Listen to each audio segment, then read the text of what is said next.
नमस्कार दोस्तों, मैं हूं सिद्धार्थ दीक्षित। आपके सामने कुछ विषय लेके आया हूं।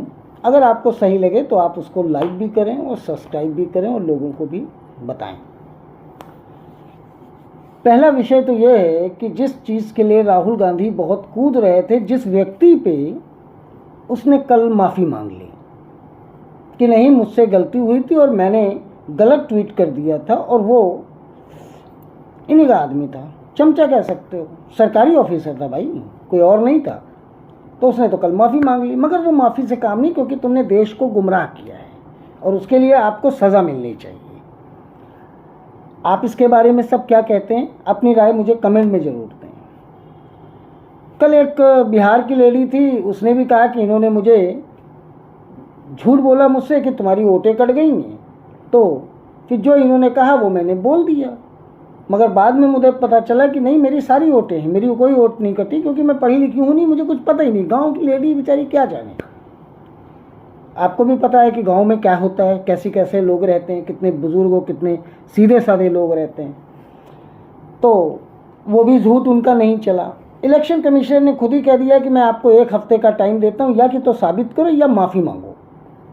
और मैं चाहता हूँ कि अगर वो साबित नहीं कर पाते हैं तो उनकी माफ़ी से काम न चले, उनके ऊपर केस होना चाहिए। आप लोग क्या कहते हैं? अभी आज सेंट्रल गवर्नमेंट ने 2 बिल, 2 नहीं 3-4 बिल लेके आए हैं, जिसमें 2 खासकर।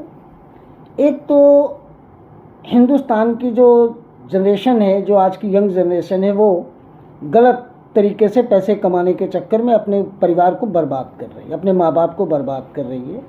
जैसे सट्टा का हुआ, गेमिंग हुआ, और यही सब सट्टा वगैरह लगाने के विषय में, जिस पे कानून लेके आए कि अगर कुछ ऐसा होता है तो उस आदमी को 10 साल तक की सज़ा भी होगी और 10 लाख रुपए जुर्माना भी होगा।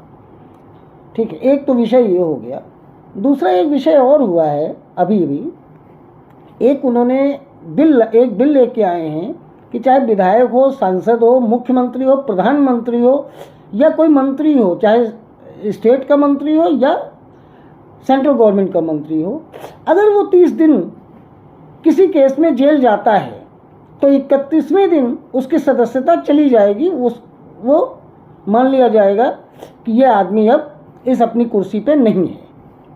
उसके लिए भी बहुत से लोग जो है बहुत कूद फान कर रहे हैं, जबकि आप भी जानते हैं कि उसमें प्रधानमंत्री तक का भी नाम है कि अगर नरेंद्र मोदी बेईमानी करें और उनके ऊपर कोई करप्शन चार्ज लगे तो 30 दिन के अंदर उनको इस्तीफा दें या न दें, उनका इस्तीफा अपने आप हो जाएगा।